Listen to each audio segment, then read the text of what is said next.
கடைசி நேரத்தில் எனக்கு கிடச்ச காலேஜ் தான்.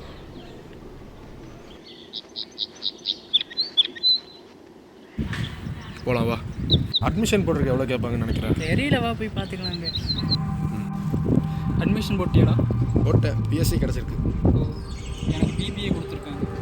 ஓகேடா, வா போகலாம். கடைசி வரையும் நான் உன் கூட இருக்கேன்டா. உனக்கு நான், எனக்கு நீ. இப்படி எல்லா நேரத்துலையும் கூட துணைக்கு ஒரு நண்பன் இருந்தான். என்னோடய கஷ்ட நஷ்டங்கள் எல்லாத்தையுமே நான் அவன்கிட்ட பகிர்வேன். ஆனால் அன்றைக்கி தெரியல, எல்லாமே டெம்பரரி தானே. இந்த காலேஜ் அவனுக்கு பிடித்தனாலே எனக்கு பிடிச்சிருச்சுன்னு நான் சொல்லிட்டேன். எக்ஸாம் எழுத மட்டும் வர பசங்க அவன்கிட்ட பேச ஆரம்பித்தாங்க. அவனுக்கு வேலை வாங்கி தரதா சொன்னாங்க. ஹாய் ப்ரோ, உங்கள் பேர்? பாலாஜி. உங்கள் பேர்? ஆஷிக் ப்ரோ. என்ன ப்ரோ உங்களை அடிக்கடி பார்க்கவே முடியறதில்ல, காலேஜுக்கு வர்ற மாதிரியே தெரியல. நான் வேலைக்கு போயிட்டுருக்கேன் ப்ரோ. ஓ அப்படியா ப்ரோ, என்ன வேலை ப்ரோ? நான் பார்ட் டைம் ஜாப் போகிறேன் ப்ரோ. அந்த ஒரு வார்த்தை தான் அவனை ரொம்ப மாற்றிடுச்சு. ஹலோ, சொல்கிறா. ஏன் காலேஜுக்கு வரல? அங்கே பார்ட் டைம் வேலை விஷயமா வந்திருக்கேன்டா. கொஞ்ச நேரம் கழிச்சு கூப்பிட்றேன்டா. Hello hello. அன்னைக்கு அவன் ஃபோனை இப்படி கட் பண்ண வந்தான். அப்புறம் எனக்கு ஃபோன் பண்ணணும்னு அவனுக்கு தோணவே இல்லை. அன்னைக்கு இந்த மாதிரி அலோனாக நான் இருக்க ஆரம்பித்தவன் தான். எனக்கு நானே எடுத்துக்கிட்டது இந்த சீட். அப்புறம் நான் எப்படியோ தனியாக இருக்க கற்றுக்கிட்டேன். தனிமைனா அது ரொம்ப கஷ்டம். என்னோடய வழிகளை கூட சொல்கிறதுக்கு ஒரு நண்பன் கூட இல்லைங்கிறது ரொம்ப வருத்தமான விஷயம். கிளாஸில் யாருமே இல்லை. இயற்கை காற்று, நான், என்னோடய பொருட்கள், இதை மட்டும் நம்பி நான் வாழ ஆரம்பித்தேன். இனி எனக்கு யாராச்சும் வருவாங்களாங்கிற ஏக்கம் அது என் மனசுக்குள்ளேயே இருந்துச்சு.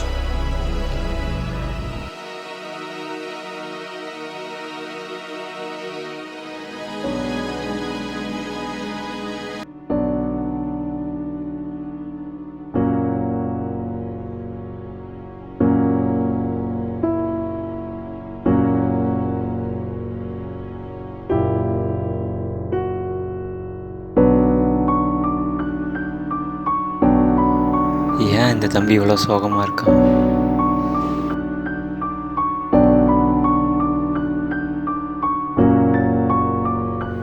அவன் ஏன் இப்படி இருக்கிறான்னு தெரிஞ்சுக்கணுங்கிறக்காண்டி அவனையே நான் தேடி போக ஆரம்பித்தேன்.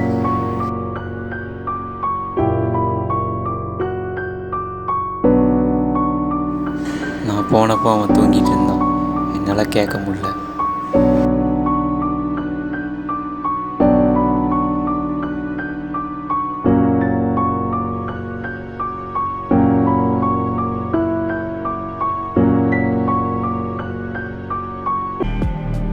அடுத்த நாள் அவனை சந்திக்கிறதுக்கு எனக்கு வாய்ப்பு கிடைச்சிச்சு.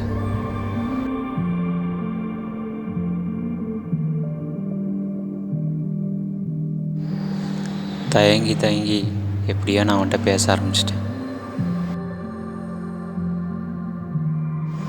எப்படி ஆரம்பிக்கிறதுன்னு தெரியாமல் நான் அவன்கிட்ட கேட்ட கேள்வி,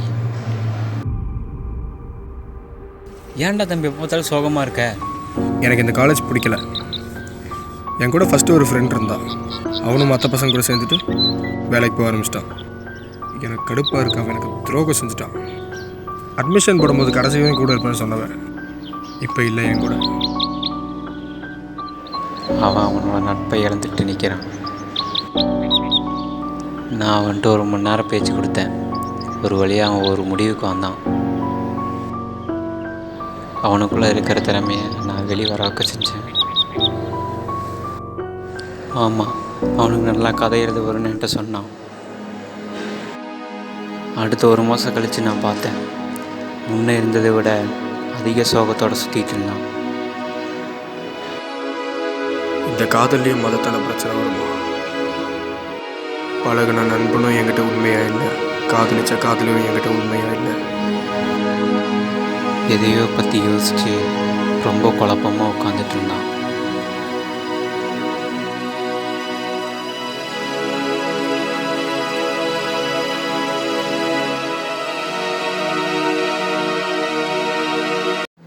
டே தம்பி, ஏன் இங்கே உட்காண்ட்ருக்க?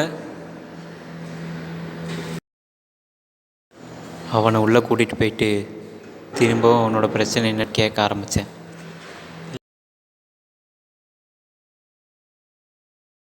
அவன் என்கிட்ட கொஞ்சம் கொஞ்சமாக அவனோட சோகத்தை சொல்ல ஆரம்பித்தான்.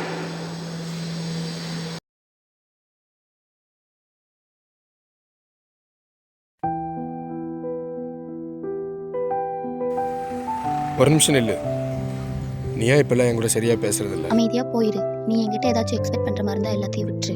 ஒன்றும் நடக்காது. அதான் ஏன் நடக்காது?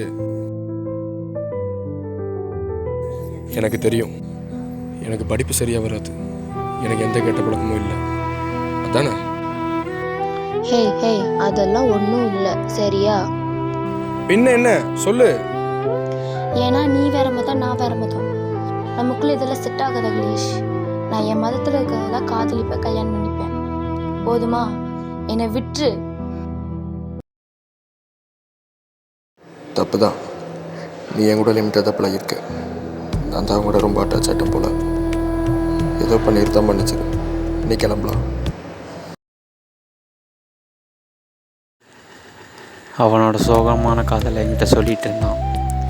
நான் அவனுக்கு ஆறுதல் சொன்னேன். மறுபடியும் அவனோட திறமையை அவனுக்கு வெளிவர வைக்க ஆரம்பித்தேன். உனக்கு தான் கதை எழுத தெரியும்னு சொன்னியே, உன்னோட கதையை நீ ஸ்டோரியாக எழுது. சரி, கண்டிப்பாக நான் இன்றைக்கி எழுத ஆரம்பிக்கிறேன். என் கதையை நான் ஒரு ஸ்டோரியாக எழுதி உங்கள்கிட்ட காட்டுறேன்.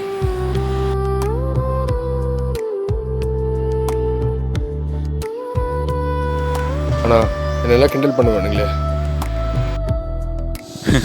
இங்கே கேள்விப்படுறவன் கேலி பண்ணித்தான் இருப்பாங்க. ஏன்னா அவங்களுக்கு அது ஒன்று மட்டும் தான் பண்ண தெரியும் அப்படின்னு சொல்லி அவரோட கையில் இருந்த காப்பை என்கிட்ட கழட்டி தந்தார். நீ எப்போல்லாம் லோவாக ஃபீல் பண்ணுறியோ அப்போ இதை போட்டு ஒரு முறுக்கிக்கும் அப்படின்னு அவர் சொன்னார். அவர் சொன்ன அந்த வார்த்தைகள் ஒரு புதுவிதமான நம்பிக்கையை எனக்கு கொடுத்துச்சு. நான் யாருன்னு நானே கண்டுபிடிக்கிறதுக்காக துடிச்சுக்கிட்டு இருந்தேன். பக்கத்தில் இருக்கிற எதையுமே பார்க்குறதுக்கு எனக்கு நேரம் இல்லை.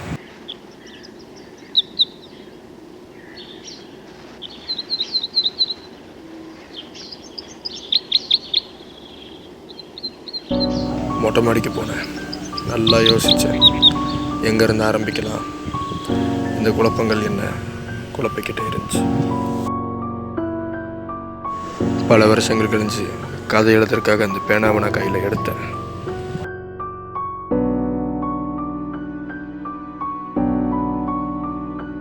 ராத்திரி பகல் பார்க்காம மனசு சரியில்லாத நேரங்களில் எப்பெல்லாம் தோணுதோ கொஞ்சம் கொஞ்சமாக எழுதி என்னோடய கதையை நான் கம்ப்ளீட் பண்ண ஆரம்பித்தேன்.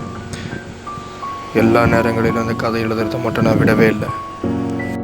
பழசெல்லாம் மறந்து அவன் நண்பர்கள்கிட்டையும் காதல்கிட்டையும் அவன் எழுதின கதையை அவங்ககிட்ட கொடுத்து படிக்க சொல்ல ஆரம்பித்தான்.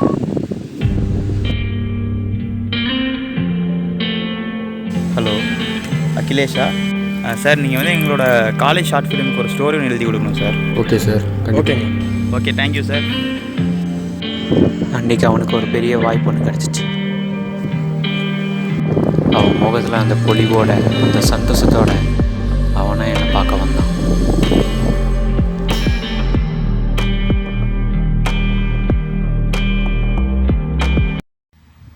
டே வாடா, என்னடா டக்கின்னு கண்ணாடி ஆளே மாறிட்ட.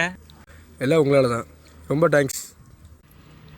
நீங்கள் சொன்ன ஐடியாவால் என்னை காலேஜில் ஃபிலிமுக்கு ஸ்டோரி எழுத கூப்பிட்ருக்கேன். நான் இவ்வளோ மாறினதுக்கு காரணம் அவர் சொன்ன அந்த ஒத்த வார்த்தை. ஆனால் இங்கே சில பேர் அவங்களோட அழகான வாழ்க்கையை அவங்களுக்குள்ளேயே வச்சுட்டு என்னடா வாழ்க்கை இது அப்படின்னு சொல்லிட்டு இருக்காங்க. அதனால் நமக்கு நாம தான் இருந்தாகணும். அதாவது எனக்கு நான்